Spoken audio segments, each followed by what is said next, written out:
Time to begin. Thank you everyone for coming out tonight. My name is Pebbles Restaurant and I'm a local resident here. And thank you again for being here, because this is a pretty important topic tonight. And I think that we can all agree that we're living in pretty unstable and uncertain times. And we have to have our head firmly planted in the sand to not understand how dire things are on all levels. We're talking social, cultural, ecological, and also with our biosphere. And everything is collapsing before our eyes at an accelerated rate, and as we can all pretty well see, it's not pretty.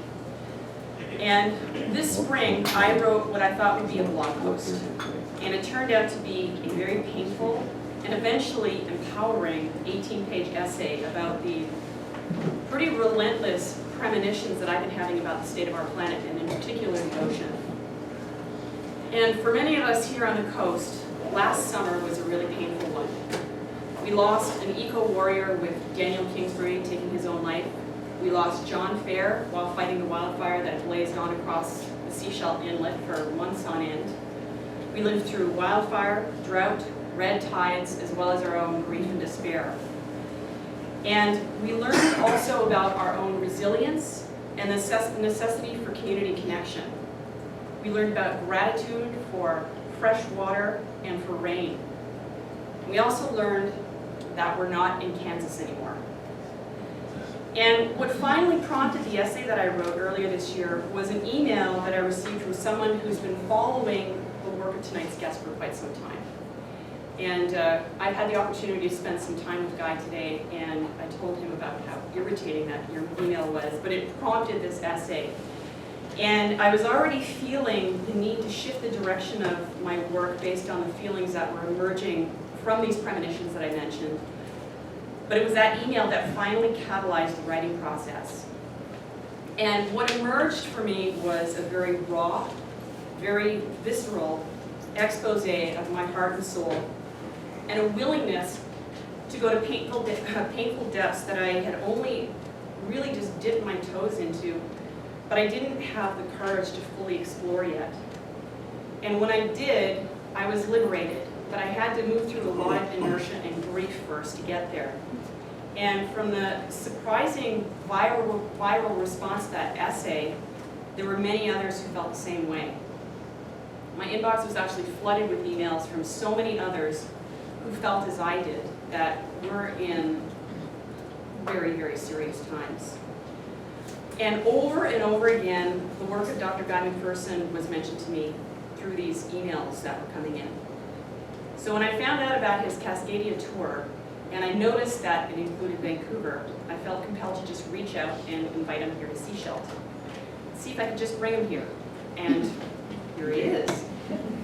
So I also want to let you know that this is going to be a fairly lengthy, in-depth presentation. And just so you know, there's going to be plenty of time for questions after the presentation. So stay with us and you'll be able to ask him whatever you want. Also, Dr. McPherson's work is funded entirely by donations. So he's practicing a gift economy. There's going to be, there are gift forms and there's envelopes up here at the table at the front. So if you'd like to share your gratitude, dare to be grateful, that would be awesome. And if you need to leave early, just help yourself and just leave your donation in the basket. We've also got books here. So the hardcover are $30. There's a soft cover here for $20 and he'll be staying around to sign the books afterwards. There's also an email list, so if you want to stay in touch with Guy's work as well as formulate some kind of collective here on the coast, that would be great.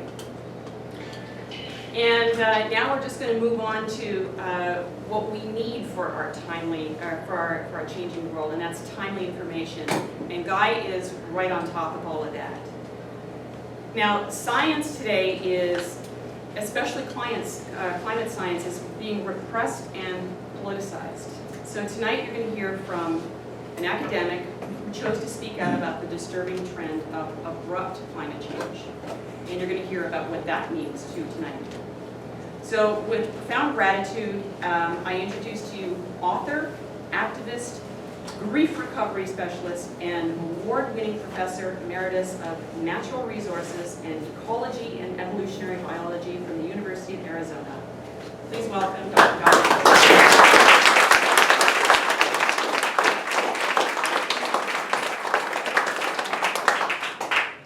Thank you, Deb. Thanks to Deb in the back there behind the camera. Thanks to Pebbles. Thanks to the Pebbles and the Bam Bams, if there are any. And thanks especially to all of you for coming. We'll have plenty of time for Q&A afterwards, and when we finish the formal Q&A, I'll stay here as long as they'll let me to talk with you individually. Deb mentioned a sign-up sheet that is to enable local people to get together beyond this presentation. So if you want to have the conversation nobody wants to have, if you want to talk about the unspeakable, put your name on that list. You're not committed to anything. If somebody sends you an email message and you decided you don't want to go, then just ask to be taken off the list. It's not going to be sold to anybody. It's a local list. I'm also looking for somebody to curate the list. So if somebody wants to take it after some names are on it and send out the initial email and ask people when they could meet, that would be awesome.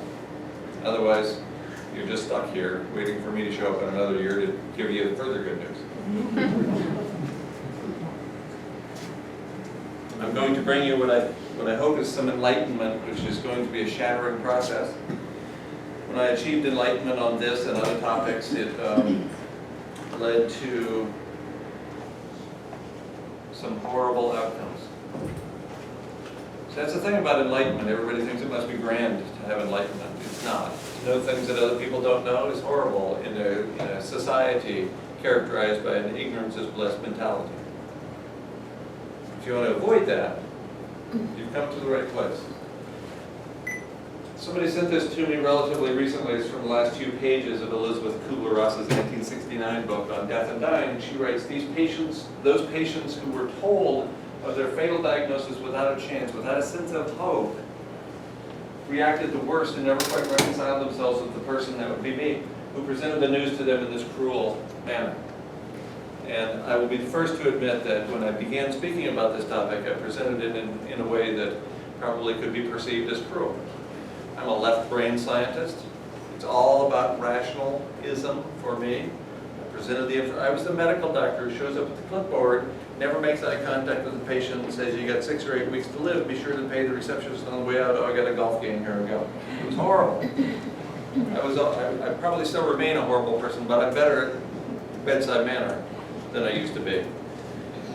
Even now, though, there are many, many people who won't talk to me anymore from my former life because I'm presenting this information that is seemingly beyond the pale. It doesn't help, probably, that I'm taking all this with such good humor that people send me graphic arts like this one for the cover of my next book. I'm not really writing that book, by the way. First, I want to talk about the lies my culture tells me in a hat tip to the author of Lies My Teacher Told Me. These are all the things that our culture tells us about our culture. Our culture, what I'll call civilization, or the story we tell ourselves about ourselves, insists that humans are superior. Derek Jensen's latest book, The Myth of Human Superiority, is a classic analysis of that topic. We're convinced we can have infinite growth on a finite planet. That more is better. More of what? More of everything. What do you want? More. More of what? More. Just more. I just need more. That's all I need. That's this whole culture screaming at us. More.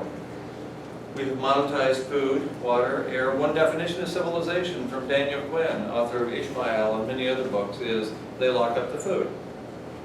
When did that start happening? When civilizations arose.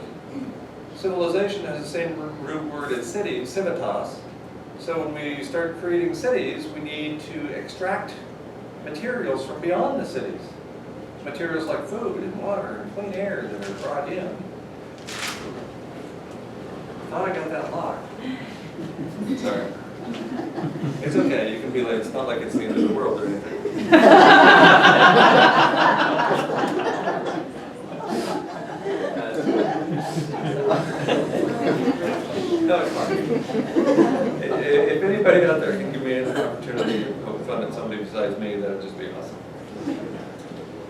I'm reminded of the long-dead American comedian Bill Hicks, stand-up comic, died in 1994 at the age of 33. And he said, "I don't mean to be bitter, cold, and cruel, but I am, so it comes out."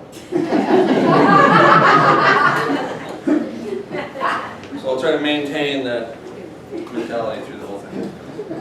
We often hear that if we just think positive, that'll be great. And I'll show a little clip later that sort of reinforces that point.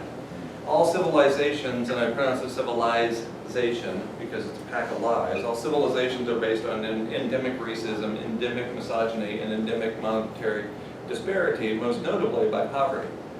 There was no poverty before civilizations arose a few thousand years ago. Now it's everywhere.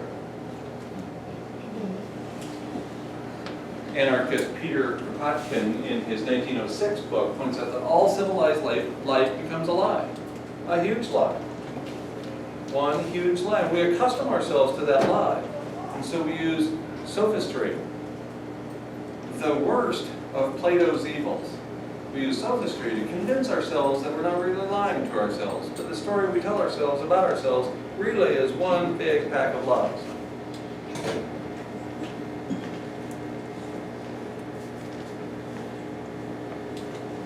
Or as Farley Mowatt pointed out, we're under some gross misconception that we're a good species going somewhere important, and at the last minute we'll correct our errors and God will smile on us. It's delusion. Not only is it delusion, but the last minute was about 40 years ago. And we haven't done a thing. We haven't turned anything around. We've gone faster. Another definition of civilization. Must go faster. I think civilization has two speeds. Must go faster, dead. Those are your choices. The end point looks something like this. Post-apocalyptic Pollyanna. It might be you saying, well, that certainly tidied things up, didn't it? Look at the wasteland behind. This is from the Associated Press. In late June of 1989, more than 27 years ago, the United Nations director of the New York director of the United Nations Environment Program said that governments have a 10-year window to solve the problem resulting from carbon dioxide, resulting from global warming. So we had until 17 years and a couple of months ago to solve this problem, and we haven't. Not even close. The typical response looks something like this.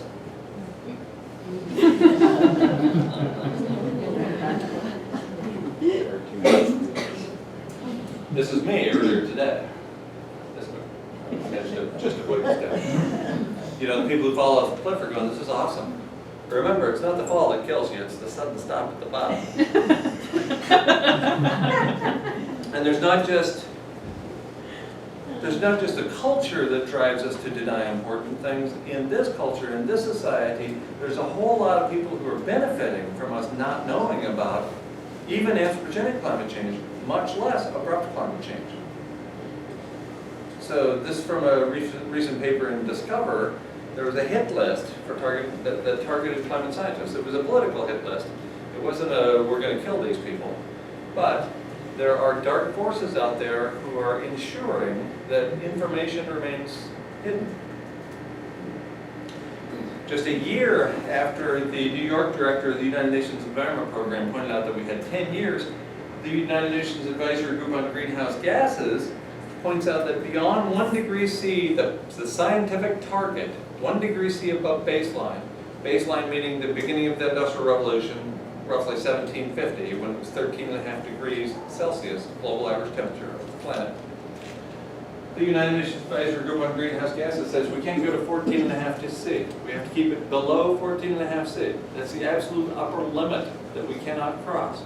And if we do, we're going to trigger rapid, unpredictable, and non-linear changes that, and this is really important, and even climate scientists do not understand this point, that could lead to extensive ecosystem damage. We don't live with a dead ocean. We don't live with a dead planet. We don't live if the soils are so contaminated, so deprived of nutrients that they can't grow plants. We need a living planet to survive. It's not about 2 degrees that you've heard about, which is a target established by a neoclassical economist named William Nordhaus. The 1 degree target, which is the absolute upper limit beyond which we cannot cross, was crossed a long time ago.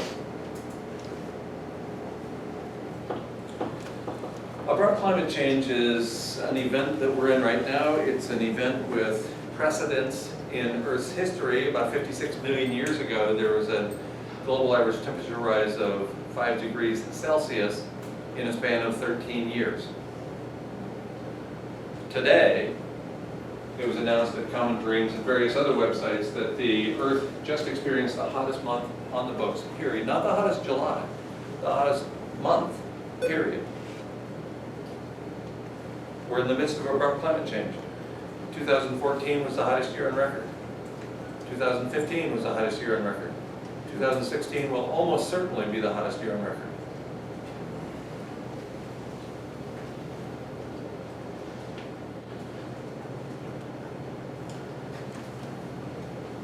Almost all species are driven to extinction because they lose habitat. Very few species are driven to extinction because we kill them all directly. There are a few. The passenger pigeon, Carolina parakeet, the dodo. There are a few organisms that are driven to extinction by direct action, by actually hunting the last one to extinction, or putting the last few pair in a zoo so that they then die. But I suspect humans, like almost all other species on the planet, will go extinct because we lose habitat. And that's already underway. We are rapidly losing habitat. As Paul Watson, director of Sea Shepherd, says, we cannot live on this planet with dead oceans. If our oceans die, we die. And the oceans are already dying. And we are the livestock running out of food. I want to show a 4-minute video clip to set up the rest of the science portion of this presentation. This clip is from an HBO program called The Newsroom. It aired in November 2014, the second of 3 seasons of this show. So you can still find this, I suspect, here and there. So there weren't any hard questions. I'm just going to ask you to expand on the report. Pretend you're an expert witness, and I'm going to... Sounds good. Intent. Stand by camera 1. That the 450 parts per million will soon be crossed. The question remains, how will we respond? And joining us now in the studio is Richard Westbrook, Deputy Assistant Administrator of the EPA. Welcome. Thank you. Mr. Westbrook, you've spent most of your professional career as a climate scientist in the public sector. Yes, 10 years as a supervisor and management analyst in the Office of Environmental Information. And before that, I was a program specialist in the EPA's Resource Management Division. And you have a PhD in climate science from Stanford. Yes, and another in chemistry with a master's in biology. Okay. Tell us about the findings in the report that was just released. The latest measurements taken at Mauna Loa in Hawaii indicate a CO2 level of 400 parts per million. Just so we know what we're talking about, if you were a doctor and we were the patient, what's your prognosis? 1,000 years, 2,000 years? A person has already been born who will die due to catastrophic failure of the planet. What did he just say? Okay, can you expand on that? Sure. The last time there was this much CO2 in the air, the oceans were 80 feet higher than they are now. 2 things you should know. Half the world's population lives within 120 miles of an ocean. And the other? Humans can't breathe underwater. You're saying the situation's dire. Not exactly. Your house is burning to the ground. The situation's dire. Your house has already burned to the ground. Situation's over. So what can we do to reverse this? Well, there's a lot we could do. Good. If it were 20 years ago or even 10 years ago, but now, no. Can you make an analogy that might help us understand? Sure. It's as if you're sitting in your car, in your garage, with the engine running and the door closed, and you've slipped into unconsciousness, and that's it. What if someone comes and opens the door? You're already dead. What if the person got there in time? Then you'd be safe. Okay. So now what's the CO2 equivalent of the getting there on time? Shutting off the car 20 years ago. You sound like you're saying it's hopeless. Yeah. Is that the administration's position or yours? There isn't a position on this. this any more than there's a position on the temperature at which water boils. The administration, your administration. And don't forget, I need you to stretch. Solar, clean coal, nuclear power, raising fuel economy standards, and building a more efficient electrical grid. Yes, And that would have been great. let's see if we can't find a better spin. People are starting their weekends. The report says we can release 565 more gigatons of CO2 without the effects being It collected. says we can only release 565 gigatons. So what if we only release 564?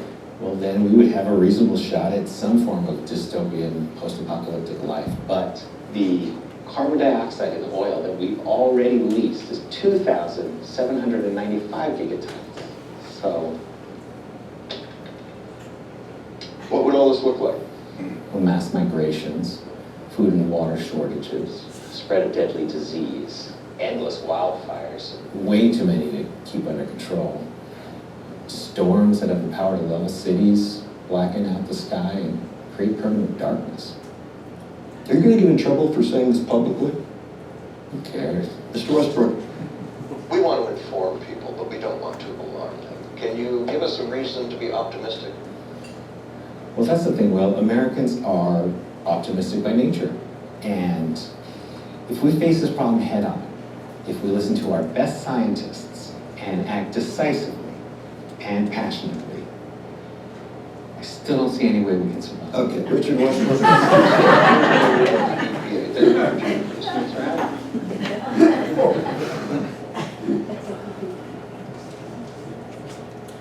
The expert mentioned a few things. I'm going to follow up on those. He mentions that we've already locked in a 23-meter, 80-foot sea level rise based on 385 parts per million. He said 400, but it's based on 385 parts per million carbon dioxide in the atmosphere.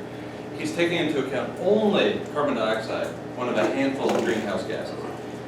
What he fails to mention is that based on carbon dioxide alone, we've also locked in a 6 degrees Celsius global average temperature rise.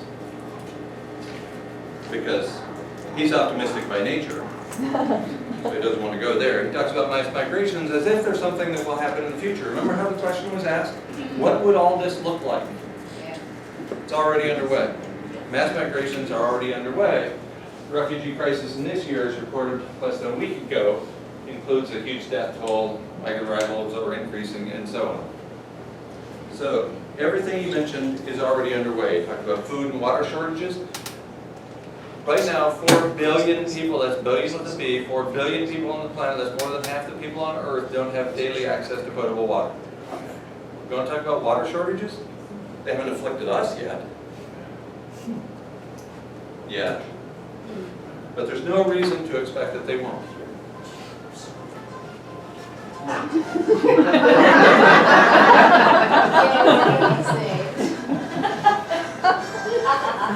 They're here. Cavalry is on. All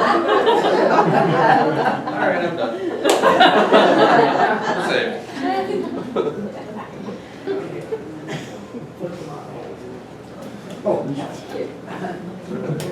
They can listen.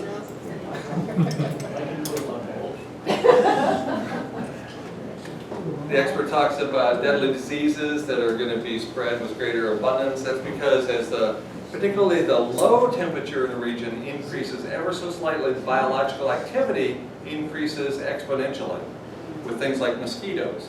So malaria and dengue and Lyme and Zika and yellow fever. Yellow fever reported for the first time about 3 or 4 months ago as being a significant problem in the United States. I bet you thought that would went away.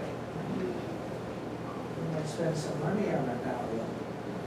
Yeah, maybe. I think it's a little late for that. Endless wildfires is something you mentioned, and those obviously are already underway. The United States last year experienced the most acres burned on record, and I think Canada must have been very close or set a record themselves. I'm not sure about that. When a mainstream source such as CNBC reports that a new era of superfires is here, then you know this is something to consider, to take seriously. And he talked about superstorms that have the power to level cities and create permanent darkness. We're not there yet. Katrina seemed like it in 2005, and each of these last 4 storms happened in each of the last 4 years. So we have a storm of the millennium every year now. That seems problematic to me.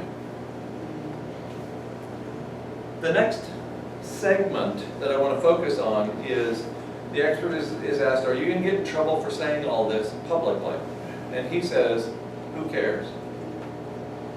There are some people who care more about the evidence, care more about the truth than about their careers. Those people are rare, especially with respect to climate science. An authority, an expert on race relations and an excellent writer points out that an educator in a system of oppression is either a revolutionary or an oppressor. I'd like to think I was the former, and I'm going to present just a little bit of evidence in support of that notion. I was awarded the 2 highest honors by 2 colleges at the University of Arizona, the Graduate College in 2002 and the Honors College in 2009, the year I left active service at the university. And between those years, in 2005, there was an NSA contracted spy sent to my classroom to keep an eye on me. And in 2007, my final department head was hired specifically to make my life miserable enough that I would leave, because it's almost impossible to get rid of a tenured full professor, especially one who achieved that status by the age of 40.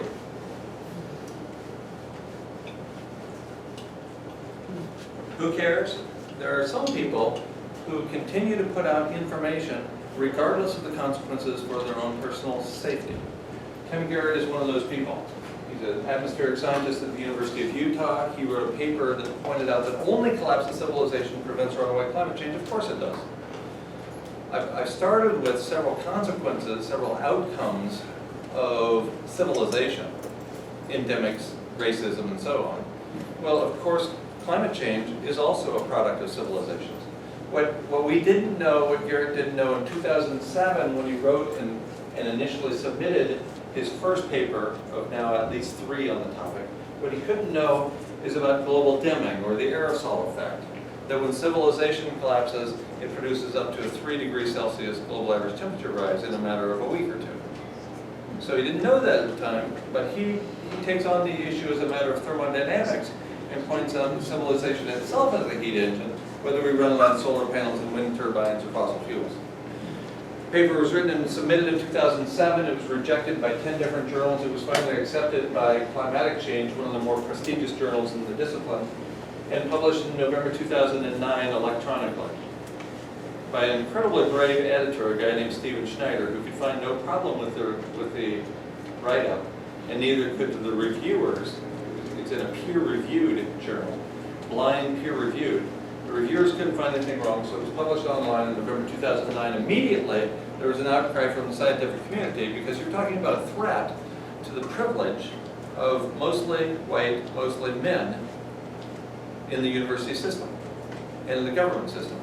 You're talking about the collapse of civilization. You're talking about no food at the grocery stores, no fuel at the filling stations, and no water coming out of the municipal taps. You're talking about the monetary system being not worth anything anymore.